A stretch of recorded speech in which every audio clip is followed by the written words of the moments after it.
শুধু চোখের মণি থেকে সরু আঁকা বাঁকা পথে বেরিয়ে আসছে রক্তগঙ্গা। শিয়া এই দেখে ভয় প্রায় আধমরা হয়ে গিয়েছিল এবং তারপর সে দেখে শুভ হাতে একটা কাঠুরি নিয়ে দাঁড়িয়ে আছে। শিয়া ওকে চিৎকার করে আটকানোর চেষ্টা করলেও শুভ এক কোপে শিয়ার ঘাড়ে কাঠামোটা বসিয়ে দেয়। সাথে সাথে চিৎকার করে বসে শিয়া।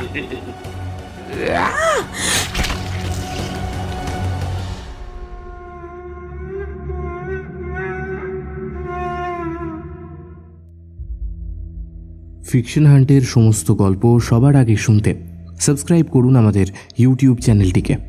বেল আইকনে ক্লিক করতে ভুলবেন না সমস্ত গল্পের আপডেট এবং নোটিফিকেশনস সবার আগে পাওয়ার জন্য।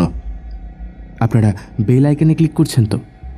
আমরা কিন্তু দেখতে পাচ্ছি যে আমাদের সাবস্ক্রাইবার্সরা গল্প শোনার পর বেল আইকনে ক্লিক করছেন না। আপনাদের সকলের কাছে আমাদের অনুগ্রহ করে বেল আইকনে ক্লিক করে অল নোটিফিকেশনস এই অপশনটি অন করে দেবেন। তাহলে আমাদের সমস্ত গল্পের নোটিফিকেশনস আপনার কাছে পৌঁছে যাবে সবার আগে। ফিকশন হান্টে আজ আপনারা শুনবেন শ্রীতানের কলম থেকে দিঘি পাড়ের আতঙ্ক। আজকের গল্প পাঠে আছে সৌম্যদীপ। গল্পের সূত্রধার আমি সায়ন্তন। শুনতে থাকুন ফিকশন হান্টের আজকের বিশেষ নিবেদন দিঘি পাড়ের আতঙ্ক।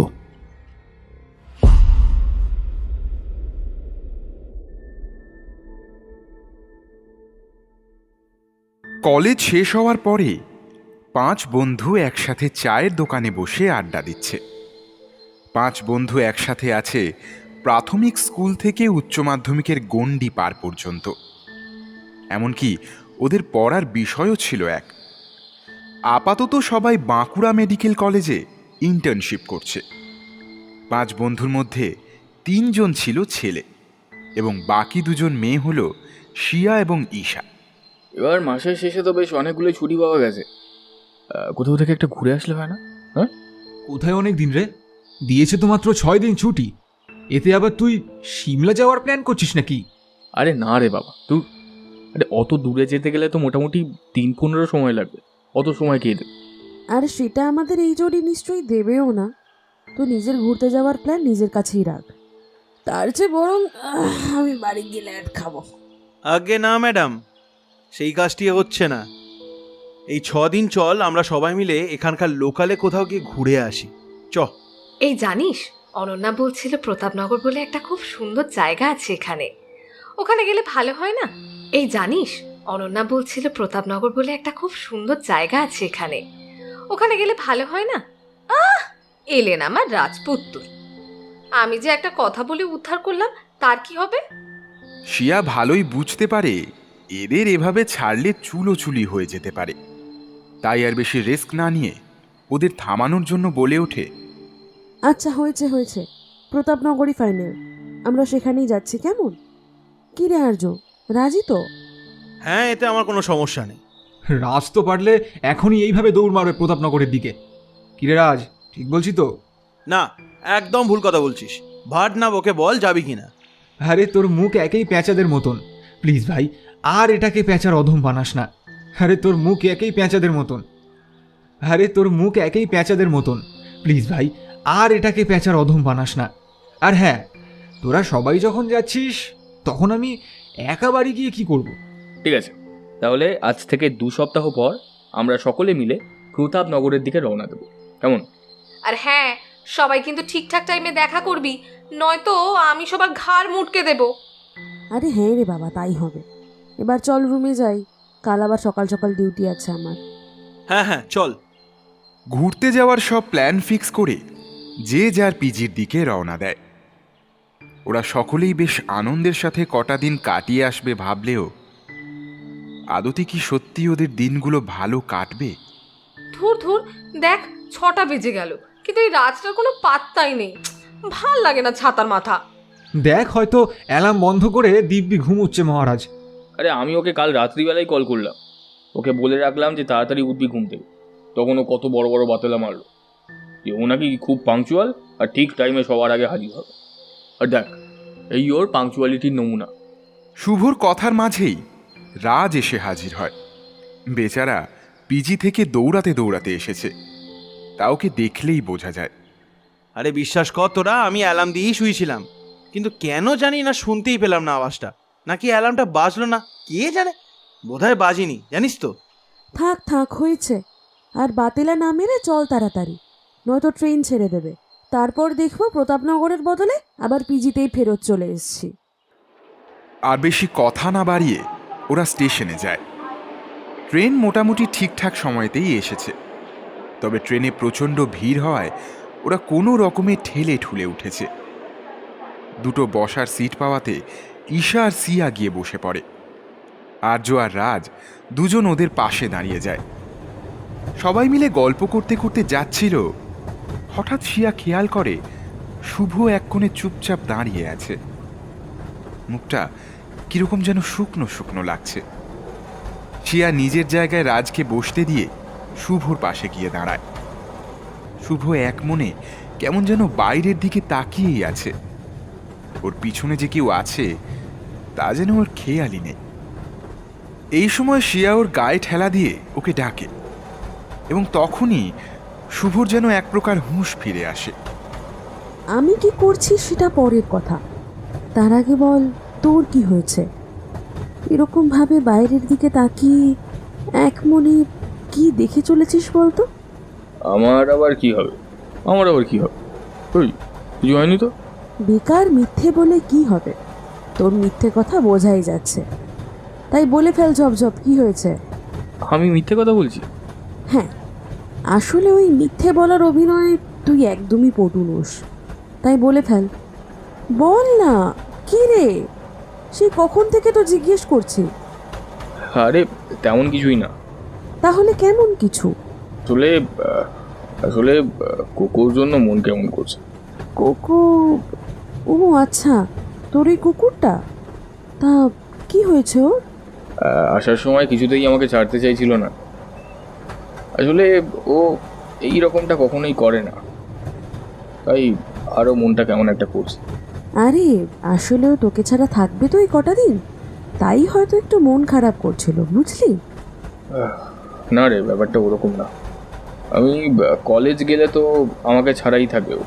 ওকে আজ পাশের বাড়িতে যখন রাখতে গেলাম তখন কেমন একটা ঘুম মেরেছিল, দেখে খারাপ লাগছিল জানিস। ভাবিস না রে অত, তুই ওভার থিঙ্ক করছিস। জানি না, তবে খারাপ লাগছে। দেখ, ব্যাপারটা নিয়ে যত ভাববি তত বেশি খারাপ লাগবে, তাই অত ভেবে আর কাজ নেই। সবাই মিলে এক জায়গায় ঘুরতে যাচ্ছি, মজা করব, তখন দেখবি সব ঠিক হয়ে যাবে। তোর কথাই যেন সত্যি হয়। অনেক হয়েছে, এবার চল ওখানে, দেখবি সবার সাথে থাকলে কেমন মন খারাপ এক মুহূর্তে ভালো হয়ে যাবে। চ। শুভ এবার শিয়ার সাথে বাকিরা যেখানে ছিল সেখানে গেল। এভাবেই হাসি মজা করতে করতে গোটা ট্রেন জার্নিটা বেশ ভালোই কাটলো সবার। কিছু সময় পরেই ট্রেনটি প্রতাপগড় স্টেশনে এসে পৌঁছায়। আচ্ছা শোন, আমরা ঠিক যেই জায়গাটায় রুম বুক করেছি সেইখান পর্যন্ত যেতে হলে হেঁটে গেলে চলবে না, আমাদের একটা গাড়ি বুক করতে হবে। হ্যাঁ, অনেকটাই রাস্তা, আর আমিও তো অতটা হাঁটতে পারবো না। আমরাও হাঁটবো না। কি ঈশা? No way. ঠিক আছে, তাহলে গাড়ি দেখি। শুভর কথা মতন সবাই এগিয়ে গিয়ে একটা গাড়ি বুক করে নেয়। তারপর সবাই মিলে এগিয়ে যায় ওদের গন্তব্যের দিকে। প্রতাপগড়ের বিখ্যাত জায়গা গোলদিঘির পাশেই ওদের হলিডে হোম। এক অপরূপ সৌন্দর্য এবং পরিপূর্ণ এক জায়গা, চারিদিকে ঘন সবুজের ছোঁয়া, আর তার মাঝ দিয়ে বয়ে গেছে এক দিঘি, যার নাম গোলদিঘি। কি সুন্দর না জায়গাটা, হ্যাঁ? হ্যাঁ রে, যেই দিকে তাকায় সেই দিকেই শুধু সবুজ আর সবুজ, কি সুন্দর না? আর তার মাঝে এই কাঁচের মতো পরিষ্কার জলরাশি এর সুন্দরতাকে যেন আরও বাড়িয়ে দিয়েছে, কি বলিস? ওরা সবাই হোটেলটির বাইরে দাঁড়িয়ে প্রাকৃতিক দৃশ্য অনুভব করছিল। হোটেল বললে হয়তো ভুল হবে, আসলে গ্রামীণ এলাকায় হোটেলের মতন অতটা সুব্যবস্থা নেই। যেহেতু এটা ট্যুরিস্ট এলাকা, তাই দোতলা এক বাড়ির নিচের তলাগুলো বাড়িওয়ালা থাকে, আর উপরে হোটেল রুম হিসেবে ভাড়া দেওয়া হয়। গোলদিঘির একদম পাশেই এই হোটেলটা। ওদের কথাবার্তার মাঝেই শুভ এসে হাজির হয়। আচ্ছা সবাই রুমে চ, অফিসিয়াল কাজকর্ম সব হয়ে গেছে। শোন শিয়া আর ঈশা, তোদের আলাদা রুম আর আমাদের তিনজনের আলাদা রুম। হ্যাঁ হ্যাঁ বস, হ্যাঁ, উত্তম কাজ করেছো। চলুন এবার ফ্রেশ হয়ে নি। তারপর আমরা ঘুরতে বেরোবো, ওকে? যথা আজ্ঞা মহারানী। ওদের কথাবার্তার মাঝেই শুভ এসে হাজির হয়। রাজের কথায় সবাই হেসে ওঠে। তারপর ওরা সবাই হোটেলের ভিতর যে যার রুমে চলে যায়। 1 ঘন্টার মধ্যে সবাই ফ্রেশ হয়ে নিচে এসে দেখা করে। ওদের বেরোতে দেখে হোটেলের মালিক, একজন মধ্যবয়স্কা মহিলা, উনি এসে বলেন, আপনারা কি এখন বেরোচ্ছেন? হ্যাঁ, কেন বলুন তো? না না, অসুবিধা কিছু নেই, খালি আপনারা দেখবেন যেন সূর্য ডোবার আগে চলে আসেন। ওনার এরকম দাবি শুনে সবাই বেশ অবাকই হয় এবং সাথে বেশ কৌতূহল প্রকাশ করে। হঠাৎ এরকম কথা বলছেন? এখানে চুরি ডাকাতি হয় নাকি? না না বাবু, সেরকম কিছু নয়। সূর্য ডোবার পর ওই দিঘির পাড়ে যাওয়া বা এখান থেকে আসা উচিত নয়, বুঝলেন তো? কেন উচিত নয় কেন? এক সময় এই গোলদিঘি অনেক মানুষের প্রাণ নিয়েছে বাবা। এই এলাকায় খুব বলা হয় যে আগে এখানে নাকি অনেকে এই গোলদিঘির জলে ঝাঁপ দিয়ে নিজের প্রাণ বিসর্জন দিয়েছে। দেখেন না, এত সুন্দর পরিষ্কার জল হওয়া সত্ত্বেও কেউ এখান থেকে 1 ফোঁটা জল না তো খায় না গায়ে লাগায়। এই আপনি এসব আজগুবি কথা বলে আমাদের ভয় দেখাচ্ছেন কেন বলুন তো? হ্যাঁ ঠিক কথা, বিজ্ঞানীরা তো প্রসারের পরেও আপনারা আপনারা অশরীরী ভূত এইসবে বিশ্বাস করেন কিভাবে? আপনারা শহুরে মানুষ, আপনারা মানবেন কেন এই গল্প? আমরা তো গ্রামে থাকি, তাই আমরা জানি এই মায়াবিনী দিঘি যে কত মায়া দেখায় রাতের অন্ধকারে, তা আপনারাও জানেন না। আমার স্বামীও এই দিঘির কবলের মুখে পড়ে আর বাড়ি ফেরেননি বাবু। তাই আপনাদের সাবধান করছি, কথাটা শুনুন আপনারা, তাহলে আখেরে মঙ্গল আপনাদেরই হবে। আর আপনাদের ভুল বুঝে আমার কি লাভ এতে বলুন তো? তাই আমার কথাটা শুনুন বাবু। মহিলাটি এই পর্যন্ত বলে সেখান থেকে ধীর পায়ে চলে যায় নিজের ঘরের দিকে। কিন্তু ওদের 4 জনের পা যেন ওখানেই জমে গেছে। এক অস্বাভাবিক নীরবতা বিরাজ করছে ওদের মাঝে। গোলদিঘির এই অলৌকিক ঘটনার সব গল্প কি সত্যি, নাকি কেউ গুজব রটায়? আর যদি সত্যি হয়, তাহলে ওই মহিলার স্বামী ও সন্তান মারা গেল কিভাবে? এসব ভাবতে ভাবতেই আর্য ওদের সেই নীরবতা ভঙ্গ করে বলে, এইসব ভেবে আপাতত লাভ নেই, এখন বেরোনো যাক। সূর্য ডোবার পর যা হবে দেখা যাবে। বাকিরাও ওর কথার সম্মতি জানিয়ে একসাথে বেরিয়ে পড়ে। সকলে সেদিনের ব্রেকফাস্টটা বাইরেই করে চারিদিকে ঘুরে বেড়াতে থাকে। মহিলাটি এমন একটা অদ্ভুত কথা বললেন। হ্যাঁ সেটাই। আরে এখন এইসব কেউ বিশ্বাস করে নাকি? কি জানি, ওনার ওই কথাগুলো এইভাবে বলার কি মানে বা কি দরকার? আচ্ছা তোরাই বল, তোদের মনে হয় গোলদিঘির এই আতঙ্ক যদি সত্যি হতো, আমরা জানতে পারতাম না? আমরা তো প্রপার খোঁজ খবর নিয়েই এসছি। একদমই তাই, এত ভাবার কিছু হয়নি। উনি হয়তো ভেবেছিলেন ওনার এসব গল্প শুনে আমরা ভয় পেয়ে ফিরে আসব, আর তারপর গিয়ে ওনাদের হোটেলে রাতের সাথে সন্ধ্যের খাবারটাও আমাদের খেতে হবে। বাহ, গ্রেট! তাহলে এটা এক প্রকার মার্কেটিং স্ট্র্যাটেজি। আচ্ছা, তোদের নিজেদের থিওরি সাজানো হলে বলিস, তাহলে আমরা ফিরবো এবার। হ্যাঁ হ্যাঁ চল, এবার ফিরতে হবে। বিকেল 5টার দিকে ওরা সবাই একসাথে হোটেলে ফিরে আসে। তবে হোটেলের কাছে গিয়ে ওরা বেশ অবাক হয়। সকালে যখন এসেছিল তখন কিছু লোকের আনাগোনা থাকলেও এখন এদিকে কাকপক্ষীও নেই। ওরা হোটেলের ভিতর গিয়ে দেখে মালিক হাতে তালা চাবি নিয়ে দাঁড়িয়ে আছে। এই আপনি হাতে তালা নিয়ে দাঁড়িয়ে আছেন কেন? আমি মেন গেটে তালা দেব বলে দাঁড়িয়ে আছি। কেন এত তাড়াতাড়ি মেন গেটে তালা দেবেন কেন? আর আমরা খাবোই বা কি বাইরে না গেলে? খাবার ব্যবস্থা আমি এখানেই করে দেব, তবে আপনারা দয়া করে আর কেউ বাইরে বেরোবেন না রাতে। শুনুন, আপনি যে এসব বলছেন তার কোনো ভিত্তি নেই। আমরা এভাবে আটকা হয়ে থাকবো এখানে? আমার কথা শুনুন ম্যাডাম, বেরোবেন না এখান থেকে, এটাই আমাদের সব থেকে নিরাপদ জায়গা। আর হ্যাঁ, কখনো ওই দিঘির দিকে রাতে তাকাবেন না, ওই দিঘি রাতে অনেক মায়া দেখায়। এই বলে মহিলা ধীর পায়ে এগিয়ে গিয়ে তালা লাগিয়ে দেন দরজায়। তারপর আস্তে আস্তে নিজের ঘরের দিকে চলে যান। না, যাই, চল ঘরে যাই। এখানে দাঁড়িয়ে কি আর করব, আর তো বেরোতেও পারবো না। এক কাজ কর, শিয়া ঈশা তোরা আমাদের রুমেই চলে আয়, একসাথে আড্ডা দিয়ে ডিনার করে তারপর তোরা তোদের রুমে শুতে চলে আস, কেমন? হ্যাঁ, এটা বেস্ট। চল তোদের রুমে যাই। ওরা 5 জন আর্যদের রুমে গিয়ে বেশ কিছুক্ষণ গল্প করে। এমন সময় হঠাৎ ওদের ঘরের দরজায় টোকা পড়ে। ওরা ভেবেছিল হয়তো হোটেল মালিক আবার এসেছেন, এবং নিশ্চয়ই এসেছেন আবার কোনো বাজে কথা বলবেন বলে এবং ওদেরকে বিভ্রান্ত করবেন বলে। এই ভেবে ঈশা দরজা খুলতে যায়। এমন সময় শুভ বলে ওঠে, দাঁড়া, খুলিস। ওহ, আমি পারবো না নাকি দেখতে? দাঁড়া, বস, আমি যাচ্ছি। এরপর ঈশা দরজার দিকে এগিয়ে যায় খোলার জন্য, এবং দরজা খুলে দেখে যে বাইরে দাঁড়িয়ে আছেন 1 বছর 50-এর ভদ্রলোক। লোকটিকে দেখে সবাই বড় অবাক হলো। গায়ে একটা কালো চাদর মুড়ি দিয়ে সাদা পাজামা আর মাথায় হনুমান টুপি পরে দাঁড়িয়ে আছেন তিনি। ঈশা কৌতূহলী হয়ে জিজ্ঞাসা করে, আপনি? আপনাকে তো ঠিক চিনলাম না, কি চাই বলুন? লোকটি মুখে কিছু বলল না, চুপ করে একটা অদ্ভুত দৃষ্টিতে ঈশাকে দেখল কটমট করে। ওদিক থেকে ওনার এই চাহনি দেখে শুভ বলল, কি হলো, চুপ করে আছেন কেন? বলুন, কে আপনি, কাকে যাই? ভদ্রলোক এইবারও কিছু বললেন না, তবে এইবার তিনি তার ডান হাত পিছন থেকে বের করে ঈশার দিকে এগিয়ে দেয় একটা বড় প্যাকেট, যার মধ্যে বেশ অনেকগুলো কন্টেনার রাখা আছে। ও আচ্ছা, তুমি খাবার নিয়ে এসেছো? আগে বলবে তো। দাও দাও, অনেক খিদে পেয়েছে বাবা। ভদ্রলোক ঈশার হাতে প্যাকেটটা ধরিয়ে দিলেন, তবে আশ্চর্যের বিষয় তিনি চলে গেলেন না। ওরা সাধারণ ইয়ার্কি করছিল।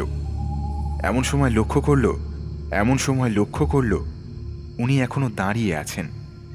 ঈশা আবার উঠে ওনার কাছে যাচ্ছিল, এমন সময় রাজ ওকে থামিয়ে দিয়ে বলল, তুই দাঁড়া, আমি দেখছি। রাজ উঠে ওই লোকটির কাছে গেল এবং বলল, কি হলো, আপনি এখনো দাঁড়িয়ে আছেন? কিছু বলবেন? কিছু লাগবে আপনার? কিছু চাই? হ্যাঁ? ভদ্রলোক এবারেও কোনো উত্তর দিলেন না, শুধু মুখ বাড়িয়ে ওদের খাবারের দিকে একবার চেয়ে দেখলেন। এই দৃশ্য দেখে রাজ বলল, খিদে পেয়েছে আপনার, খাবেন? এবার বিরক্তি প্রকাশ করলে লোকটি দরজার কাছেই রাখা একটা ফলের ঝুড়ি থেকে একটা আপেল নিয়ে কেমন করে ছুটে পালিয়ে যায়। আরে কিছু তো বলুন। রাজ এবার বিরক্তি প্রকাশ করলে লোকটি দরজার কাছেই রাখা একটা ফলের ঝুড়ি থেকে একটা আপেল নিয়ে ছুটে পালিয়ে যায়। জব বাবা, খিদে পেয়েছিল তো আগে বললেই হয়, চত্বরস। এরপর ওরা ডিনার করে যে যার রুমে চলে যায় শুতে। রাত বাড়ছে এবং গভীর হওয়ার সাথে সাথে সবার চোখেই নিদ্রা দেবী ভর করেছেন। সবাই যে যার মতন ঘুমিয়েও পড়েছে, কিন্তু রাত 1টা বেজে যাওয়া সত্ত্বেও একমাত্র শুভর চোখে ঘুমের ছিটে ফোটাও নেই। সারা দিন আনন্দ করে কেটে গেলেও এই মুহূর্তে আবার কোকোর জন্য মনটা কেমন করছে তার। 1 বছরের মধ্যেই কোকো বড্ড আপন হয়ে গেছে তার। বালিশের তলা থেকে ফোনটা বের করে গ্যালারি খুলে কোকোর ছবি দেখতে যায় সে। ঠিক সেই সময় শুভর পাশে শুয়ে থাকা রাজের মুখে আলো পড়ায় মুখটা কুঁচকে একটা বিরক্তিসূচক শব্দ করে রাজ। তারপর আবার পাশ ফিরে শুয়ে পড়ে। শুভর সমস্যাটা বুঝতে পেরে সেখান থেকে উঠে গিয়ে জানালার ধারে রাখা চেয়ারে গিয়ে বসে। বেশ কিছুক্ষণ কোকোর ছবি দেখার পর উঠতে যাবে, হঠাৎই নজর যায় জানালার বাইরের দিকে। সম্ভবত এই রাতটা বোধহয় পূর্ণিমার রাত, তাই চাঁদের আলোয় গোলদিঘির জলটা চিকচিক করছে। চাঁদের আলো নীল জলরাশির ওপর পড়ায় এক আলাদাই আমেজের সৃষ্টি করেছে। সত্যি এই গোলদিঘি যেন মায়া জানে। কতক্ষণ যে একইভাবে তাকিয়েছিল শুভ ওইদিকে তার কোনো ঠিক নেই। তবে হঠাৎ তার চোখ যায় গোলদিঘির পাড়ে। কে যেন একটা দিঘির পাড়ে জলের মধ্যে পা ডুবিয়ে বসে আছে না? কিন্তু এত রাতে তো ওখানে কেউ যায় না শুনলাম, তাহলে ওখানে একা একা কে বসে আছে? শুভ আরো ভালো করে দেখতে যায় আর মনে মনে বলে, এটা তো মনে হচ্ছে সিয়া। হ্যাঁ, ওর ঘুমানোর আগে আমি যখন ওকে চার্জার আনতে গিয়ে দেখলাম, তখন তো একটা ওই সাদা সোয়েটার ট্রাউজার পরেছে, চুলটাও তো এইরকম করেই আটকানো ছিল ক্লিপ দিয়ে। মহিলাটা যখন বারণ করেছিল তখন কি দরকার ছিল যাওয়ার? বেশি পাকা। একবার ফোন করে দেখবো। হ্যাঁ, একবার ফোন করি। একা একা বসে আছে কেন দেখি। শুভ ফোন করে সিয়ার ফোনে, কিন্তু ফোনটা বেজে বেজে কেটে যায়। শুভ আরো 3 থেকে 4 বার ফোন করে, কিন্তু না, এবারেও একই হলো। রিং হয়ে কেটে যাচ্ছে, কিন্তু একবারের জন্য ফোন তুলছে না। তো ওকে গিয়ে ওখানেই ডাকতে হবে মনে হচ্ছে, কিন্তু নিচে তো তালা দেয়া। অবশ্য তালা দেয়া থাকলে ওই বা ওখানে যাবে কি করে? নিশ্চয়ই তালা দেওয়া নেই। শুভ বিছানার দিকে তাকিয়ে দেখে আর্য আর রাজ অঘোরে ঘুমোচ্ছে। তাই ওদের আর না ডেকে ও একাই যায় শিয়ার কাছে। আস্তে আস্তে নিচে গিয়ে দেখে দরজা হাট করে খুলে রাখা আছে। বেরোনোর সময় শুভর মুখোমুখি হয়ে যায় সেই খাবার দিতে আসা অদ্ভুত লোকটির সঙ্গে। লোকটি চাদর মুড়ি দিয়ে দাঁড়িয়ে আছেন। লোকটি কটকট করে চোখ পাকিয়ে ভাঙা ভাঙা কণ্ঠে শুভকে বলে, এই যে কোথায় যাচ্ছ এত রাতে? আপনি কথা বলতেও পারেন? আমি তো ভেবেছিলাম আপনি বোবা।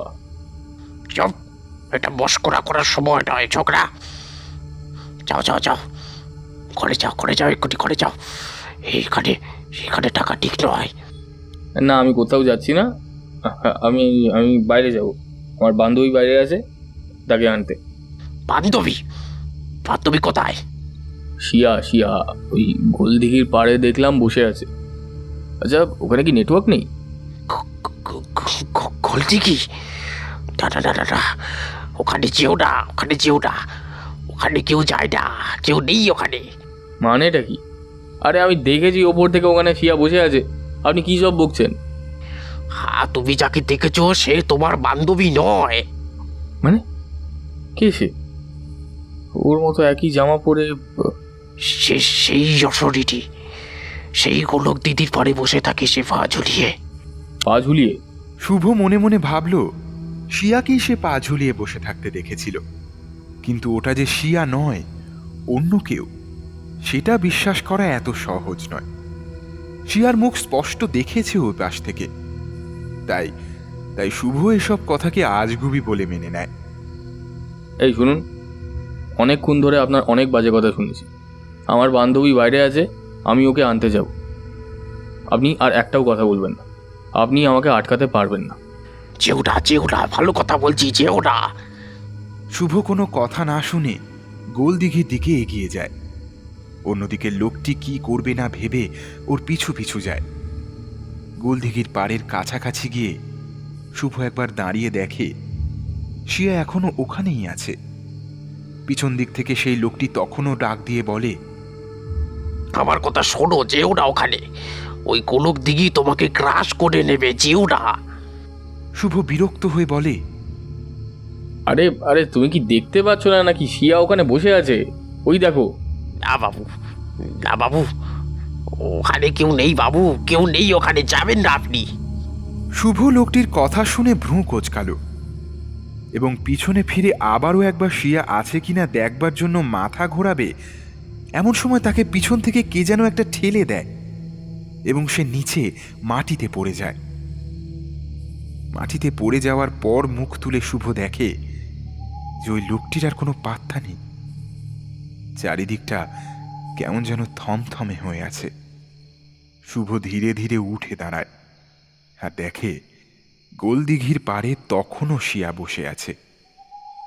শুভ একটু অবাক হয়ে মনে মনে বলে, এখনো বসে আছে? আমি এত দূরে চেঁচালাম, পড়ে গেলাম, কি শুনতেও পেল না নাকি? অন্য সময় তো আমার দিকে সবসময় নজর রাখি। এমন সময় শুভর আরও কিছু কথা মনে হয়, যেমন আচ্ছা, ওই মহিলাটা তো বললো যে কেউ যেন রাত হলে বাইরে না যায়, তার জন্য তালা চাবি দিয়ে দরজা বন্ধ করে দিচ্ছি, কিন্তু পুরো দরজা তো খুলে রাখা ছিল। কি অদ্ভুত রে বাবা। আর শিয়া বেরিয়ে এলো, আপনি একবারও দেখতে পেলেন না? এইসব আবার হয় নাকি? শুভ আর বেশি না ভেবে এবার দিঘির পাড়ে গিয়ে দেখে মেয়েটা এখনো বসে আছে, আর একইভাবে নদীর মধ্যে তার পা ডোবানো। শুভর কাছে গিয়ে ওর পিছনে দাঁড়ায় এবং বলে, এই কিরে, এই এখানে বসে আছিস কেন? রাতে তো বেরোতে বারণ করেছিল, ঘুমাসনি কেন তুই? হ্যাঁ, এই জায়গাটা কিন্তু খুব একটা সেফ নয় শিয়া। কি রে, কিছু বল। শিয়া কোনো উত্তর দিল না। চুপ করে এক মনে গোলদিঘির দিকে তাকিয়ে বসেছিল সে। শুভ আবারও তাকে বলে, আচ্ছা আচ্ছা শোন, এখন এসব থাক, অনেক রাত হয়েছে, চ ভেতরে চ। আরে ঘরে গিয়ে ঘুমাবি ভাই, ঘুম না পেলেই আমরা আড্ডা দেবো, চ। চলে আসবো তোর সাথে? এইভাবে জিজ্ঞেস করার কি আছে? হ্যাঁ চলে আয়, আমার সাথেই তো আসবি। আয় আয়, চ, আয় হাত দে, আয়। এরপর শুভর সাথে যা ঘটল তার জন্য সে আদৌ প্রস্তুত ছিল না। শিয়া হাত বাড়িয়ে যখন উঠে আসবে তখন শুভর হাত ধরতেই সজোরে তাকে টেনে নেয় সে, এবং গোলদিঘির জলের তলায় মুহূর্তের মধ্যে মিলিয়ে যায় শুভর চিহ্ন। চারিদিকটা এখনো থমথমে হয়ে আছে। পূর্ণিমার চাঁদের আলোতে বোঝবার উপায় নেই যে কিছুক্ষণ আগেই এখানে একটা জলজ্যান্ত মানুষকে গিলে নিয়েছে এই গোলদিঘির অশরীরী।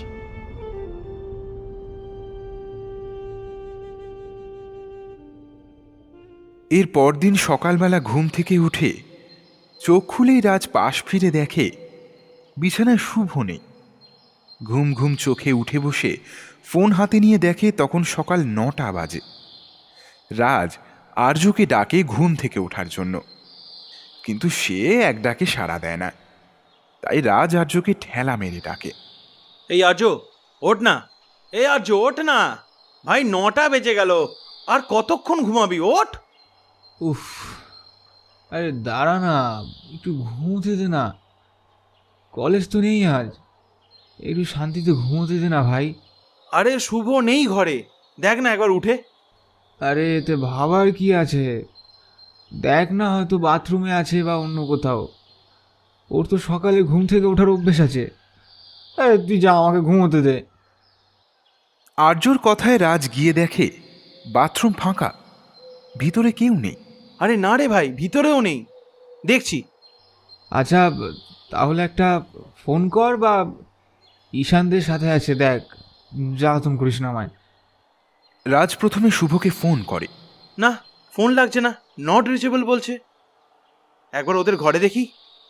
আর্য আর্য এবার একটু চিন্তিত হলো, আর রাজ বেরিয়ে পাশের ঘরে গেল। দরজায় ধাক্কা মেরে বলে, ঈশা, শিয়া, আরে দরজাটা খোল, কিরে দরজা খোল। কিছুক্ষণ পর দরজা খুলে বেরিয়ে আসে শিয়া। উফ, কি হলো? এত তাড়াতাড়ি ডাকছিস কেন? হ্যাঁ রে, শুভ এসেছিল তোদের ঘরে? হ্যাঁ। কি? শুভ?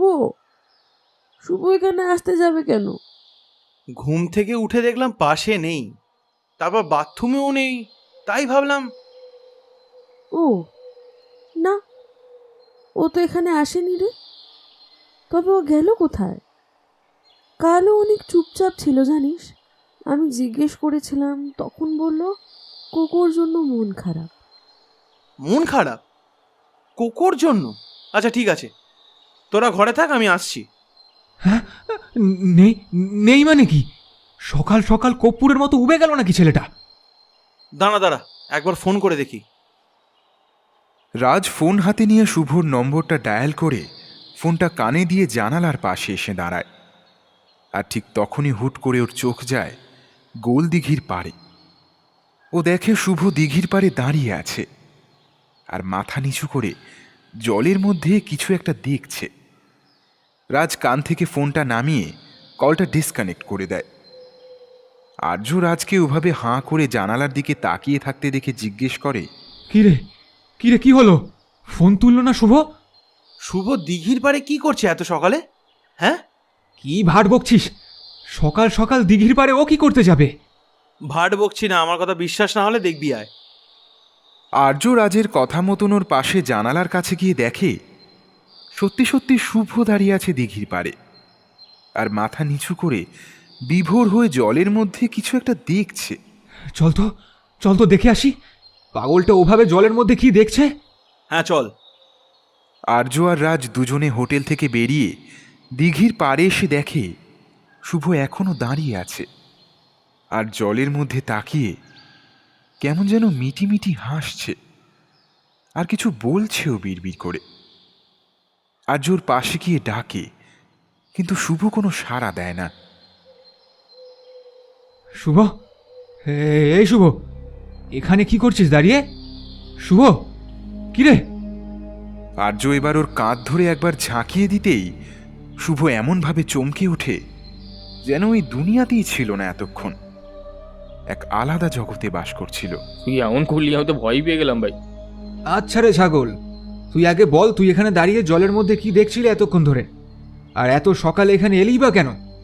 এক পুরাতন ইতিহাস যা কেউ কোনোদিন প্রকাশ করেনি। তোরা সব বুঝবি না, চ ঘরে চ, ফ্রেশ হয়ে ওদের ডাকি, বেরোতে হবে তো।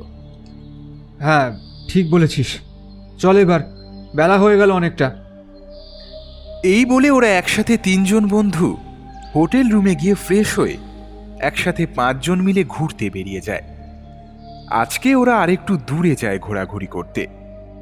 ঘুরে হোটেলে আসতে আসতে অনেকটাই দেরি হয়ে যায় ওদের, সন্ধে 6টা বেজে গেছে।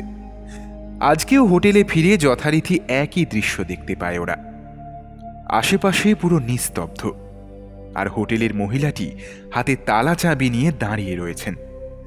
ওদের দেখে উনি বেশ বিরক্ত হয়ে বললেন, তোমাদের তো বলেছিলাম তাড়াতাড়ি বাড়ি ফিরতে, কথাটা কানে যায়নি তোমাদের? কাল বেরোলে দয়া করে তাড়াতাড়ি ফিরে এসো তোমরা, কতটা সন্ধে হয়ে গেল আজ। বলে মহিলাটি ওদের উত্তরের অপেক্ষা না করে দরজায় তালা লাগিয়ে নিজের ঘরের দিকে চলে যান।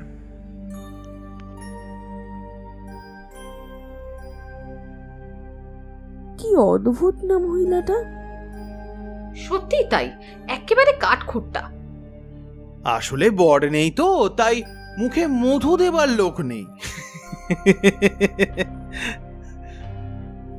রাজের এই কথায় সকলে হা হা করে হেসে ওঠে। আচ্ছা শোন, আমি না রুমে গেলাম, আমার মাথাটা বড্ড ধরেছে, তোরা আড্ডা দে, আমি রুমে শুতে গেলাম একটু। আচ্ছা, মাথা খুব ব্যথা করছে নাকি? ওষুধ এনে দেবো? আরে না রে, এমনি ওই মাইগ্রেনের ব্যথা, ওই ঘন্টাখানেক ঘুমোলে ঠিক হয়ে যাবে। তোরা যা, আমি একটু পরে চলে আসবো। শিওর তো? হ্যাঁ রে বাবা, শিওর, তোরা যা এবার। ঈশা, আর্য, রাজ আর শুভদের সাথে ওদের রুমে চলে যায়, আর শিয়া নিজের রুমে গিয়ে ফ্রেশ হয়ে শুয়ে পড়ে। চোখ বন্ধ রাখতে রাখতে কখন যে চোখটা লেগে গেছে সেটা বুঝতেই পারেনি শিয়া। তারপর হঠাৎ কিরকম খটখট আওয়াজ হয়, ঘুমটা আলগা হয়ে আসে শিয়ার। মনে হয় কেউ যেন ওকে স্থিরভাবে পর্যবেক্ষণ করে চলেছে জানলার দিক থেকে। চোখটা ঝট করে খুলে দেখে সামনে কেউ নেই, এমনকি সারা ঘরে কারোর চিহ্ন নেই। বিছানা থেকে উঠে বসে ঘরের চারদিক একবার ভালো করে পর্যবেক্ষণ করে নিয়ে শিয়া ওয়াশরুমে যায়। চোখে মুখে ভালো করে জল দিয়ে বেরিয়ে আসবে এই ভেবে কল খুলতেই কল থেকে লাল রক্তের ঝর্ণা বইতে শুরু করে। আর ঠিক তখনই পিছন থেকে পায়ের শব্দ পায় সে। কে কে বলে 2-3 বার ডাকার পরেও যখন কেউ সাড়া দিল না, তখন বাথরুমের দরজাটা অল্প খুলে পিছন দিকে ঘুরে তাকাতেই দেখে শুভ এক বিকট চেহারা নিয়ে তার কাছে দাঁড়িয়ে রয়েছে। তার পুরো শরীর ভিজে, এমনকি জামা কাপড় পর্যন্ত ভিজে আছে। মুখ পুরো সাদা ফ্যাকাশে হয়ে গেছে, আর তার সাথে ওই 2 চোখ কালো হয়ে শুধু চোখের মণি থেকে সরু আঁকা বাঁকা পথে বেরিয়ে আসছে রক্তগঙ্গা। শিয়া এই দেখে ভয় প্রায় আধমরা হয়ে গিয়েছিল, এবং তারপর সে দেখে শুভ হাতে একটা কাঠুরি নিয়ে দাঁড়িয়ে আছে। শিয়া ওকে চিৎকার করে আটকানোর চেষ্টা করলেও শুভ এক কোপে শিয়ার ঘাড়ে কাঠামোটা বসিয়ে দেয়। সাথে সাথে চিৎকার করে বসে শিয়া।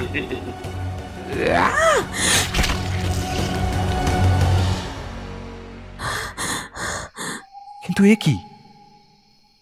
শিয়া এই সবে চোখ খুলেছে, সে তো বিছানাতেই আছে। তবে কি ঘুমিয়ে ঘুমিয়ে স্বপ্ন দেখছিল সে? মাথাটা প্রচণ্ড ধরে আছে শিয়ার। এইবার সে সত্যিই বিছানা ছেড়ে উঠে বসে এবং দেখে চারপাশে কেউ নেই। বাথরুমে গিয়ে চোখে মুখে জল দিয়ে বেরিয়েও আসে। মাথা ব্যথাটাও আগের মতন এখন আর নেই। ঘড়ির দিকে তাকিয়ে দেখে 6:45 বাজে। হাতে ফোনটা নিয়ে রুম থেকে বাইরে চাবি দিয়ে আর্যদের রুমে চলে যায় ও। ওখানে গিয়ে শিয়াও সবার সঙ্গে আড্ডা দিয়ে একেবারে ডিনার করে নিজের রুমে আসে। রুমে এসে জামা চেঞ্জ করে ঈশার সাথে কিছুক্ষণ কথা বলে শুয়ে পড়ে বিছানায়। কিছুক্ষণের মধ্যে চোখটাও বুজে আসে ঘুমে। আবার সেই সন্ধ্যাবেলার মতন খটখট শব্দে ঘুমটা ভেঙে যায় তার, যেন কেউ খড়ম পরে হাঁটছে। খাটের ওপর উঠে বসে শিয়া।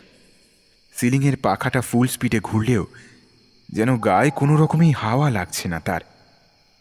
ঘরের ভিতর কিরম ভ্যাপসা একটা গরম লাগায়। ভাবে রুমের বাইরে লবিতে একটু হাঁটবে। লবির একধার পুরোটা খোলা, সুতরাং দিঘির হাওয়াটাও বেশ ভালোই আসবে। পাশে ঘুরে ঈশাকে দেখে ও গভীর ঘুমে আচ্ছন্ন, তাই ওকে আর না ডেকে একাই বাইরে বেরিয়ে যায় সে। বাইরে বেরিয়ে রেলিংয়ে হেলান দিয়ে দাঁড়িয়ে বাইরেটা দেখে শিয়া। বেশ মায়াবী লাগছে জায়গাটা। হঠাৎ ওর কানে কিরকম একটা আওয়াজ আসে, যেন কেউ খুব আস্তে আর্তনাদ করছে। কেউ চেঁচালে তার মুখের ওপর হাত দিয়ে চেপে দিলে যেরকম আওয়াজ হয়, ঠিক সেই রকমই একটা তীক্ষ্ণ শব্দ তার কানে আসতে থাকে। শিয়া সেই শব্দ অনুসরণ করে সেই লবির সামনের দিকে আস্তে আস্তে এগোতে থাকে। শিয়া যতই এগোচ্ছে ততই যেন আওয়াজটা দৃঢ় হয়ে ওর কানের মধ্যে বাজছে। ঠিক এমন সময় ওর মনে হয় যেন ওর পেছনে কেউ আস্তে আস্তে পা ঘষে হেঁটে আসছে। সেই সময় ও থমকে দাঁড়িয়ে যায়। আরও একটা জিনিস খেয়াল করে ও, হঠাৎ করেই যেন সেই তীক্ষ্ণ আর্তনাদের শব্দটা আসা বন্ধ হয়ে গেছে, আর সাথে সাথেই ওর পিছনের আওয়াজটা যেন আরো এগিয়ে আসছে ওর দিকে। এমন সময় মনে পড়ে ঘুমের মধ্যে দেখা সেই স্বপ্নের কথা। শুভকে এমন অদ্ভুত ভয়ঙ্কর অবতারে দেখে সে একেবারে শিউরে উঠেছিল। এখনো সে যেন ক্রমশ শক্তি হারিয়ে ফেলছে হাঁটার। ওর পা যেন এখানে স্তব্ধ হয়ে দাঁড়িয়ে গেছে, যেন কেউ শক্ত করে আটকে রেখে দিয়েছে ওর পাকে। আওয়াজটা এগিয়ে আসতে আসতে একদম ওর পিছনে এসে থমকে যায়। শিয়া মনে সাহস নিয়ে আস্তে আস্তে পিছনে ঘুরে দাঁড়ায়, কিন্তু পিছনে ঘুরে ও অবাক হয়ে যায়। কই, ওর পিছনে তো কেউ নেই, পুরো লবিটাই ফাঁকা পড়ে আছে। তাহলে সেই শব্দটা? না না না না, সে তো স্পষ্ট শুনতে পেয়েছে শব্দটা। শিয়া আবার আস্তে আস্তে পিছন থেকে সামনের দিকে ঘোরে, আর সামনে ঘুরে দাঁড়াতেই এক ভয়ঙ্কর দৃশ্য দেখে ওর শির দ্বারা দিয়ে এক শান্ত শিহরণ নেমে যায়। ওর সামনে দৃশ্যমান হয়ে আছে এক বিবস্ত্র মেয়ে, যার সারা গা দিয়ে ঝরঝর করে রক্ত পড়ছে। সে ওর দিকে এক দৃষ্টিতে তাকিয়ে রয়েছে। ওর শরীরটা হাওয়ায় ভাসছে, পায়ের পাতা উল্টো দিকে ঘোরানো। এই দৃশ্য দেখে শিয়া মাটিতে পড়ে যায় থতমত খেয়ে। ভয়ে কাঁপতে কাঁপতে সে জিজ্ঞাসা করে, কে কে তুমি, কি চাও? ওদিক থেকে তখনও কোনো উত্তর আসেনি। শিয়ার হাত পা ঠান্ডা হয়ে যাচ্ছে ভয়ে। এইবার সেই বস্ত্রহীন নগ্ন শরীর নিয়ে থাকা সেই নারীর অশরীরী আত্মা তাকে বলে ওঠে,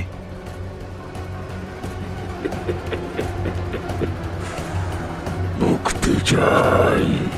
মুক্তি? এই কথা বলার সাথে সাথেই সেই নগ্ন দেহ গোটা লবিতে তার চাপা কান্নার আওয়াজ করতে করতে এদিক থেকে ওদিকে ছুটে বেড়ায়, তার উল্টো পা নিয়ে। এই দৃশ্য দেখে শিয়ার থাকতে পারে না, ওখানেই জ্ঞান হারায় সে। অশরীরী তখনের মতন ওখান থেকে চলে যায়।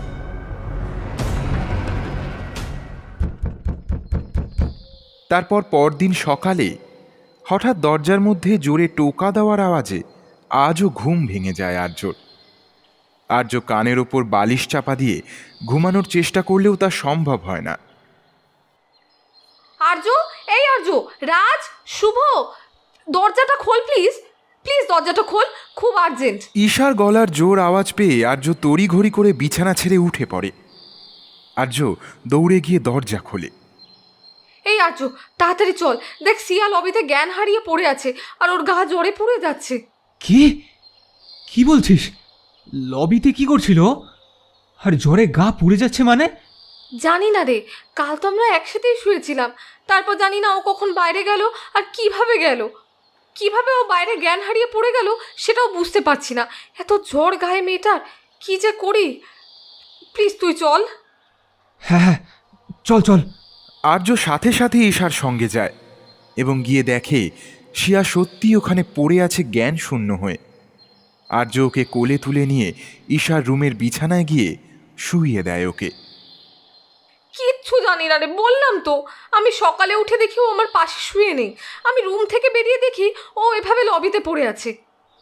দাঁড়া, আমি কিছু খাবারের ব্যবস্থা করি, তারপর ওকে কিছু খাইয়ে ওষুধপত্র খাওয়াতে হবে, নয়তো আবারও জ্বর বাড়বে। এই ঘুরতে এসে মেয়েটার যে কি হলো। এই বলে আর্য রুম থেকে বেরিয়ে যায়। ঈশা গিয়ে একটা বাটির মধ্যে জল আর কাপড়ের টুকরো নিয়ে ওর মাথায় জলপট্টি দিতে থাকে। কিছু সময় পরে আর্য আর ওর সাথে রাজ আর শুভ আসে। এই স্যুপটা ওকে খাওয়াই, তারপর ওষুধ খাওয়াবো।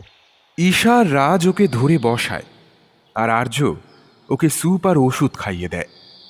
শিয়ার তখনও পুরোপুরি জ্ঞান না ফেরায় শুভ ওকে ধরে থাকে আর আর্য ওষুধটা খাইয়ে দেয় ঠিক করে। সত্যি বলতে শুভর শিয়ার প্রতি একটা দুর্বলতা আছে, যেটা সাধারণ বন্ধুত্বের থেকে একটু বেশি। শিয়াও শুভর ছোট ছোট জিনিস লক্ষ্য রাখে। ওরা যে সত্যিই দুজন দুজনকে বন্ধুর থেকে একটু বেশি পছন্দ করে সেটা আর্য, ঈশা, রাজও বেশ টের পায়। তাই শিয়ার এরকম জ্বরে যে শুভকে আগলে রেখেছে সেটা দেখে বাকিরা নিজেদের মধ্যে একবার চোখাচুকি করে বলে, আচ্ছা শুভ, তুই কাল রাতে কোথায় ছিলি রে? আমি তো ঘরেই ছিলাম। হ্যাঁ, ও তো ঘরেই ছিল। কেন রে? না, কাল রাতে আমাদের সিয়া একা একা লবিতে ছিল নাকি ওর সাথে কেউ? না, আমি এমনি বলছিলাম আর কি। এই শোন, এখন না এইসব ইয়ার্কি সময় না। হ্যাঁ, দেখছিস না মেয়েটার জ্বরে গা পুড়ে যাচ্ছে। দেখ, আমাকে বাটিটা দে, আমি জলপট্টি দিয়ে দিই। হ্যাঁ এই নে। সত্যি ঘুরতে এসে মেয়েটার হুট করে যে কি হলো। চিন্তা করিস না, ওষুধ দিয়েছি তো, ঠিক হয়ে যাবে ও। ওই বাইরে সারা রাত ছিল, তাই জ্বরটা এসেছে। এই তো ওষুধ খেলো, দেখ ঠিক হয়ে যাবে। ঘণ্টাখানেক পর ওষুধের দ্বারাই শিয়ার জ্বর অনেকটা নেমে যায়। ঈশা শিয়ার তাপমাত্রা চেক করে দেখে নেয় একবার। জ্বরটা অনেকটাই কমেছে, যা তোরা কিছু খেয়ে আয়, আমি আছি ওর পাশে। কিন্তু তুইও তো কিছুই খাসি সকাল থেকে।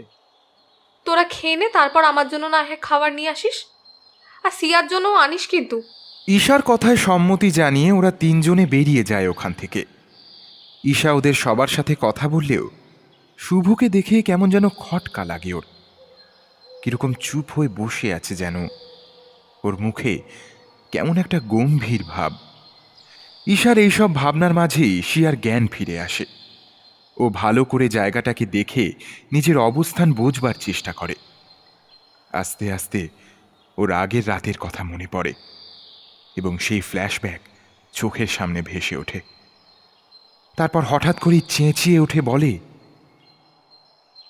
বাঁচাও, বাঁচাও, আমি এখানে থাকবো না, বাঁচাও, আমি বাড়ি যাব, আমি বাড়ি যাব, মা, মা প্লিজ আমায় বাঁচাও। ঈশা শিয়ার এরকম অবস্থা দেখে ওকে জড়িয়ে ধরে আগলে নেওয়ার চেষ্টা করে। কি হয়েছে, কি হয়েছে সিয়া? কেন বাঁচাও বাঁচাও বলছিস? আমি তো আছি, এই তো আমি আছি তোর কাছে, কেউ তোর কিচ্ছু করতে পারবে না। শান্ত হ বাবু। কে কি করবে আমায় বল, বল আমায়। শিয়া ঈশাকে জড়িয়ে ধরে কেঁদে ফেলে, ফুঁপিয়ে ফুঁপিয়ে বলে, কাল রাতে রাতে ও এসেছিল আমার মারতে। শিয়া হেঁচকি তুলতে তুলতে কোনো রকমে কথাটা বলে ঈশাকে। ঈশা কথাটা শুনে বেশ অবাক হয়, শিয়াকে জলের গ্লাস এগিয়ে দেয়। কে তোকে মারবে বল আমায়।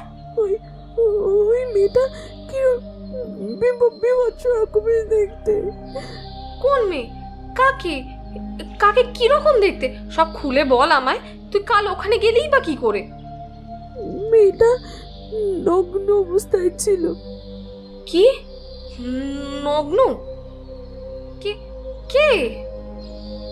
জানি না, জানি না, ও খালি নগ্ন অবস্থায় ছিল, আর আর পায়ের পাতা দুটো ছিল উল্টো। কি? শিয়া আস্তে আস্তে ঈশাকে সবটা খুলে বলে। ঈশা নাস্তিক নয়, ও যেমন ভগবানে বিশ্বাস করে তেমন অশরীরী প্রেত আর আত্মাদেরও বিশ্বাস করে। ও শিয়াকে শান্ত করে খাটের ওপর বসিয়ে ওর দাদুকে ফোন করে। ওর দাদুকে সব কথা জানায়। ওর দাদু এককালে এইসব নিয়ে অনেক সাধনা করেছেন। তিনি সব শুনে ওদের কাছে আসবেন বলে সিদ্ধান্ত নেন। ঈশা শিয়ার দিকে তাকিয়ে দেখে ও একদম গুঁটিসুটি মেরে বসে আছে। ঈশা ওর পাশে বসে ওর মাথায় হাত বুলিয়ে দিতে থাকে। এমন সময় আর্য, রাজ আর শুভ ওদের রুমে আসে। শিয়ার জ্ঞান ফিরেছে দেখে ওদের সবার শরীরেই প্রাণ আসে। আর্য ঈশাকে খাবার দিয়ে ওকে খেতে বলে। ঈশা খেয়ে নিয়ে আর্যর সাথে বাইরে আসে কথা বলতে। ঈশা আর্যকে শিয়া ওকে যা বলেছে তা বলে। তোরা মেডিকেলের স্টুডেন্ট হয়ে এসব মানিস কি করে? সবকিছু সায়েন্স দিয়ে ব্যাখ্যা করা যায় না আর্য। ভগবান যদি থাকে তাহলে অশরীরীও থাকে। ও হয়তো ঘুমের ঘরে ভুল দেখেছে, এটাও তো হতে পারে। না আর্য, ঘুমের ঘরে কেউ ভুল দেখলে তার পুঙ্খানুপুঙ্খভাবে কখনোই বর্ণনা করতে পারে না সবকিছু।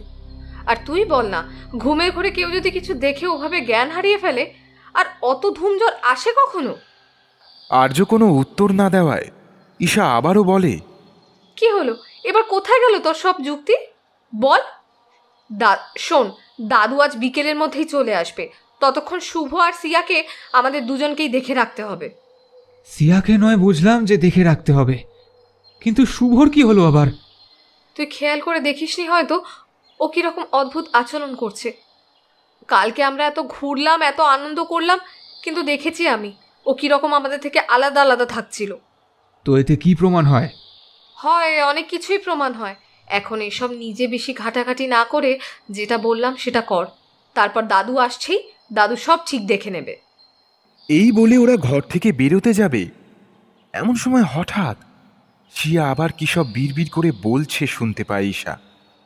না না, আমায় মেরো না, আমাকে মেরো না, না না, আমাকে মেরো না, মেরো না, আমাকে মেরো না।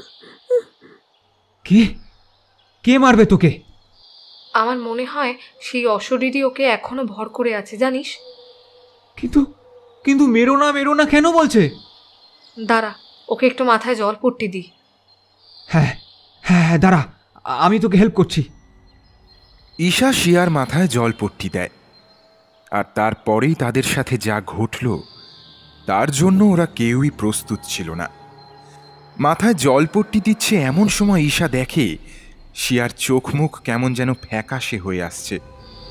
তারপর হঠাৎই ওরা লক্ষ্য করে শিয়ার গায়ের ওপর থেকে চাদরটা ধীরে ধীরে উঠে যাচ্ছে। আর তার সাথে শিয়ার শরীরও। আর্য, রাজ, ঈশা সবাই হাঁ করে তাকিয়ে থাকে। শিয়ার শরীরের ওপর থেকে চাদর উঠে গিয়ে শিয়া আকাশে সোজা হয়ে দাঁড়িয়ে আছে, আর শিয়ার পা দুটো উল্টো দিকে বেঁকে গেছে। তার দুটো হাত উল্টো দিকে বেঁকে গিয়ে ওর চোখ থেকে বেরিয়ে আসছে রক্তগঙ্গা। এই দৃশ্য দেখে আর্য আর রাজ থ মেরে দাঁড়িয়ে গিয়েছিল। আর ঠিক সেই সময় একমাত্র ঈশা বুদ্ধি করে চাদর নিয়ে বিছানায় উঠে শিয়াকে জড়িয়ে দেয়, আর সাথে সাথে হনুমান চালিসা জপ করে। এমনকি এও বলে যে ওর কিছু হবে না। কিচ্ছু হবে না তোর বাবু, আমি তো আছি, আমরা সবাই আছি, কিচ্ছু হবে না তোর। ঈশার কথা শুনে কান্নায় ভেঙে পড়ে শিয়ার সেই দেহ। স্পষ্টই বোঝা যাচ্ছিল এই কান্না শিয়ার নয়, এই কান্না ওর ভেতরে থাকা আত্মার। কাঁদিস না, আমরা আছি তো, আমাদের ওপর ভরসা রাখ। এই কথা বলতে বলতেই ধীরে ধীরে শিয়ার পা দুটো উল্টো দিক থেকে সোজা হয়ে যায়, আর তার হাতও আগের মতন স্বাভাবিক হয়ে যায়। চোখ মুখ ফ্যাকাশে থাকে না, রক্তগুলো শুকিয়ে যায়। ঈশা কাপড়ের টুকরো দিয়ে সেটা মুছে দেয় এবং শিয়া জ্ঞান হারিয়ে শুয়ে পড়ে আবার। শোন, এখন যা তোরা। এটা এটা এটা কি কি দেখলাম আমরা? যা দেখলাম তা কি সত্যি? সবটা সত্যি। এবার দাদু আসার অপেক্ষা করতে হবে। এখন তোরা যা, আমি আছি ওর কাছে। আর্য ঈশার কথায় সম্মতি দিলে দুজন একসাথে ঘরের ভিতর চলে যায়। ঘরের ভিতর ঢুকে দেখে শুভ জানালার কাছে গিয়ে সেখান থেকে লাফ দিয়ে পালানোর চেষ্টা করছে। আর্য দৌড়ে গিয়ে শুভকে চাপটে ধরে। রাজও গিয়ে ওকে ঠেলে ঘরের ভিতর ঢোকানোর চেষ্টা করে, কিন্তু শুভর শরীরে যেন এক দানবীয় শক্তির ভর হয়েছে। এইসব শব্দ শুনে পাশের ঘর থেকে ঈশাও ছুটে আসে আর রাজের সাথেই সাহায্য করবার চেষ্টা করে। হে শুভ, তুই পাগলামি করছিস কেন? এখান থেকে লাফ দিলে তোর তো হাত পা ভেঙে যাবে। আমায় ছাড় তোরা, আমায় ছাড়, আমি এক্ষুনি ওকে শেষ করে দেব। ওকে আমি আর বাঁচতে দেব না, কিছুতেই দেব না। আমায় ছাড় তোরা, আমায় ছাড়, আমি এক্ষুনি ওকে শেষ করে দেব। ওকে আমি আর বাঁচতে দেব না। তুই কাকে শেষ করবি? পাগলের মতো আর্য আর উপায় না পেয়ে শুভকে ধাক্কা মেরে ঘরের ভিতর ফেলে দেয় এবং ওকে কষিয়ে এক থাপ্পড় মারে। ফলত শুভ একদম চুপ করে যায়। কিরে কিরে, তোর কি হয়েছে? এরকম করছিস কেন? কি কি কি হয়েছে? কি হয়েছে? তুই তুই আমায় এভাবে এভাবে ধরে আছিস কেন? এই কি হয়েছে? সাথে সাথে শুভ যেন এক আলাদা জগৎ থেকে ফিরে আসে। আর্য পিছন ঘুরে ঈশার দিকে তাকায় কৌতূহলী দৃষ্টি নিয়ে, আর ঈশা ওর দিকে তাকিয়ে ওকে চোখের ইশারায় আশ্বস্ত করে। আরে কি রে ভাই, বল না কি হয়েছে? মাথাটা এমন ভারী হয়ে আছে কেন? এই বলে ঈশা ওকে জল এনে দেয় আর ওর ব্যাগ থেকে এক রুদ্রাক্ষের মালা বের করে শুভর গলায় পরিয়ে দেয়। তুই আমার এসব পড়ালি কেন? আরে তুই তো বললি তোর মাথা ঝিমঝিম করছে, তাই এটা পড়ালাম তোকে। দেখবি ঠিক হয়ে যাবে শরীরটা তাড়াতাড়ি, মাথার যন্ত্রণাটাও কমে যাবে। শুভ ঈশার কথায় ঘাড় নেড়ে সম্মতি জানায়। ঠিক আছে, পড়া। এভাবেই আস্তে আস্তে বেলা গড়িয়ে বিকেল হয়। বিকেল 4টে নাগাদ ঈশার দাদু অর্থাৎ হরিপ্রসাদ বাবু ওই হোটেলে আসেন। ঈশা গিয়ে হরিপ্রসাদ বাবুকে শিয়া আর শুভ যে ঘরে ছিল সেই ঘরে নিয়ে যায়। সবাই কোথায়? ওরা ঘরে আছে দাদু। ঠিক আছে। গোল দিকে পাড়ে দেখে তো মনে হচ্ছে পুরো মায়া জালে ভরে আছে। পুরো আশেপাশে গেলেও একেবারে গোগ্রাসে গিলে খাবে। ওখান থেকেই কিছু হয়েছে মনে হয়। বেশ, ঠিক আছে, চলো দেখি। হরিপ্রসাদ বাবু ঘরে ঢোকেন এবং শুভ এবং ঈশাকে দেখে বললেন, ওর গলায় ওই রুদ্রাক্ষের মালা কি তুই পরিয়েছিস? হ্যাঁ দাদু, আমি পরিয়েছি। ও কিরকম পাগলের মতো আচরণ করছিল তখন আমার তোমার দেওয়া ওই রুদ্রাক্ষের মালার কথা মাথায় আসে। তুমি তো বলো বিপদে যখন পড়বে তখন যেন রুদ্রাক্ষের মালা ধারণ করি, তাহলেই সব সমস্যা ঠিক হয়ে যাবে। তাই আমি তোমার কথা মতোই কাজ করেছি। হরিপ্রসাদ বাবু মৃদু হেসে ঈশার মাথায় হাত বুলিয়ে দেন। তারপর উনি ঘরের ভেতরে আরও ঢোকেন। ঘরে ঢুকেই তিনি প্রথমে শিয়ার কাছে যান। শিয়া যে সেই সময় জ্ঞান হারিয়ে ঘুমিয়েছিল, এখনো ঘুম থেকে ওঠেনি। সে একইভাবে ঘুমিয়ে আছে। উনি শিয়ার মাথায় হাত বুলিয়ে ওনার ব্যাগ থেকে এক চরণামৃতের শিশি নিয়ে কিছুটা তরল শিয়ার মুখে ঢেলে দেন। তারপর উনি শুভর দিকে তাকান। শুভ চুপচাপ ঘরের এক কোণে গুটিসুটি মেরে হাঁটুর মধ্যে মুখ গুজে বসে আছে। তারপর উনি ঈশার উদ্দেশ্যে বলেন, শিয়া কিছু সময় পরে ঘুম থেকে উঠে যাবে। এরপর তিনি ঘর থেকে বেরিয়ে যান।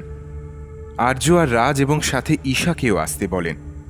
ওরা সবাই ঘরের বাইরে আসে। দাদু, তুমি বেরিয়ে আসতে বললে কেন? হ্যাঁ দাদু, আপনি তো শুভর কাছে গেলেনই না, তাহলে তাহলে ওকে ঠিক করবেন কি করে? হ্যাঁ, শুভকে যা দেখলাম, ওর ওর নিশ্চয়ই ভয়ঙ্কর কিছু একটা হয়েছে। আমার বিশ্বাস শিয়া কিছু জানে। কই, আমায় তো কিছু বললো না তখন। শুধু যেটুকু বললো ও যা দেখেছে চোখে। সব কথা তো আর সবাইকে বলার নয়, তাই না? ঠিক সময় আসলে ও ওর কথা বলে দেবে। এ নিয়ে বেশি চিন্তা করার মতো কিছু নেই। হরিপ্রসাদ বাবুর কথার কোনো অর্থ না বুঝতে পারলেও আপাতত এই সময়ের জন্য চুপ করে যায় ওরা। কিছু সময় পরে শিয়ার ঘুম ভেঙে যায় এবং তারপর হরিপ্রসাদ বাবু ওর কাছে গিয়ে বসেন। ওর মাথায় হাত বুলিয়ে দিয়ে বলেন, আমি ঈশার দাদু, তুমি কোনো চিন্তা করো না আর ভয়ও পেও না, কেমন? তুমি যা যা জানো আমাকে সবটা খুলে বলো, আমি তোমাকে বাঁচাতে পারবো। আপনি কি করে জানবেন আমি সব জানি? আমি সব জানি, তুমি শুধু আমাকে বলো, কেমন? এই গোল দিঘিতে প্রিয়া বলে একটি মেয়ে ছিল। ও উচ্চ মাধ্যমিক দিয়ে ভালো নাম্বার পেয়ে এখানে এক বিশ্ববিদ্যালয়ে ভর্তি হয়। ওর চোখে অনেক স্বপ্ন ছিল, অনেক বড় হবে, অনেক পড়াশুনো করবে। কিন্তু এই রমেন সব স্বপ্ন শেষ করে দেয়। একদিন প্রিয়ার কলেজ থেকে ফিরতে দেরি হয়ে গেছিল। এখানে ওই গোলদিঘির পাশ দিয়ে ওকে যেতে হতো। সেদিন রাত হয়ে যাওয়ায় চারিদিক অন্ধকারে ঢেকে গেছিল। তখন রমেন আর ওর দলবল এসে প্রিয়াকে তুলে নিয়ে যায়। ওই নরপিশাচের দল ওর সারা শরীর ছিন্ন ভিন্ন করে ফেলে। তারপরে গোলদিঘির পাড়ে ওকে মেরে ওর শরীর নগ্ন করে ওকে পুঁতে দেয়। শিয়ার কথাগুলো শুনে ওখানে থাকা সকলেরই গায়ে কাঁটা দিয়ে ওঠে। এর মাঝে আর্য হঠাৎ বলে ওঠে, শুভকে যা দেখলাম, ওর নিশ্চয়ই ভয়ঙ্কর কিছু একটা হয়েছে। প্রিয়া প্রথমে শুভর শরীরে প্রবেশ করে ওই রমেনকে মারতে যেতে চেয়েছিল। ওকে পুকুরে টেনেও নিয়ে গিয়েছিল, কিন্তু মাঝখানে আমি এসে পড়ায় ও ব্যর্থ হয়।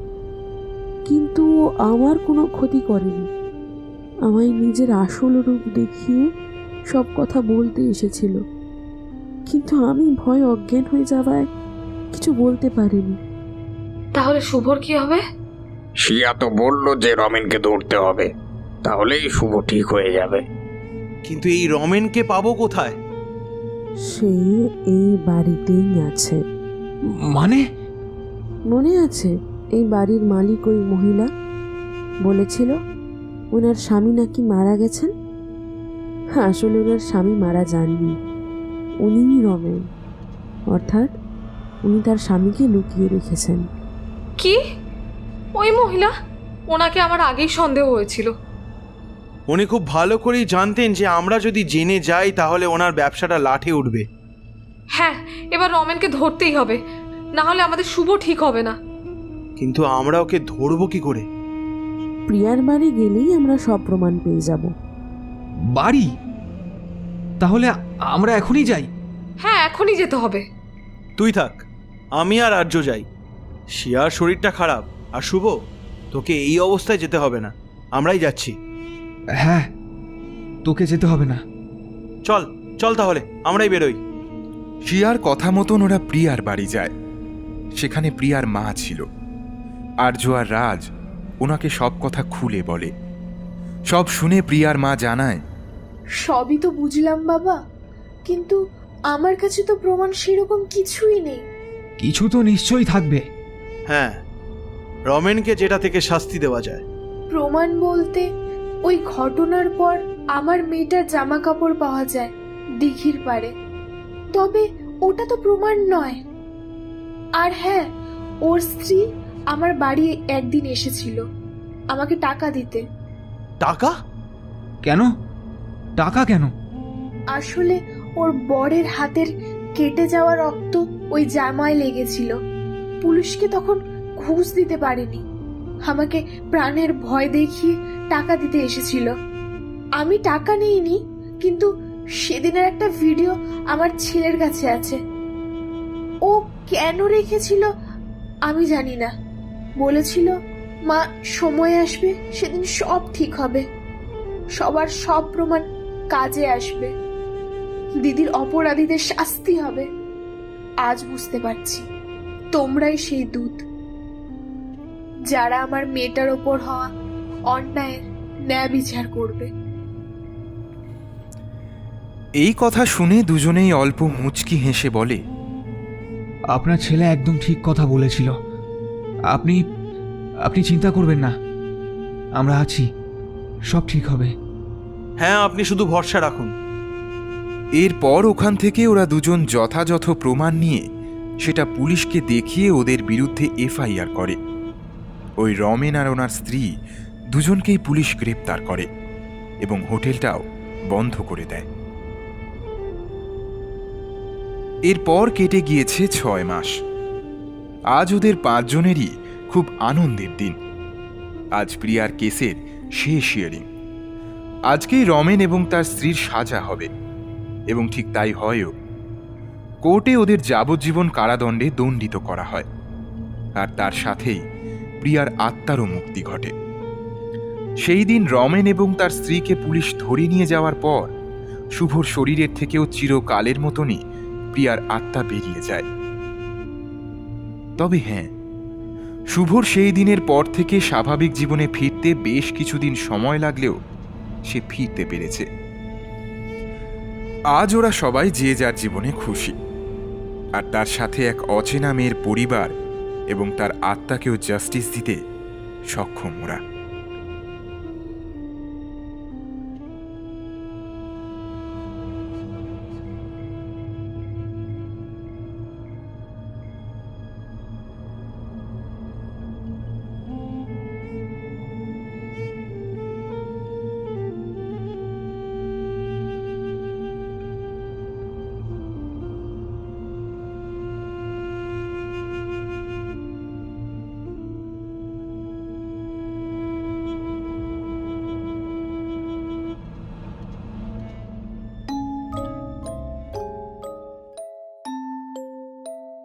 এতক্ষণ আপনারা শুনলেন দিঘি পাড়ের আতঙ্ক।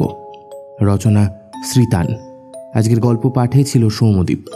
অন্যান্য চরিত্রে আমার সাথে ছিল আর্য, সৌভিক, ঋদ্ধি, মৌপিয়া, রুভিনা, তৃষা, নীল, সৌম্যজিৎ এবং সোনিয়া। এই গল্পের নাট্যরূপ নির্মাণে ছিল দুর্বা। শব্দ সংযোজন ও আবহে ছিল আর্য। এই গল্পের প্রচ্ছদ নির্মাণ করেছে শুভদীপ ব্যানার্জি। কেমন লাগলো আজকের গল্পটা? যদি এই গল্পটা আপনাদের ভালো লেগে থাকে অবশ্যই ভিডিওটিকে একটি লাইক করে দেবেন, চ্যানেলটা সাবস্ক্রাইব করতে ভুলবেন না, বেল আইকনে ক্লিক করে দেবেন সমস্ত গল্পের আপডেট এবং নোটিফিকেশনস সবার আগে পাওয়ার জন্য। আগামী পর্বে আবার আপনাদের সাথে দেখা হবে আরও একটা নতুন গল্পে। সবাই ভালো থাকবেন। শুভরাত্রি।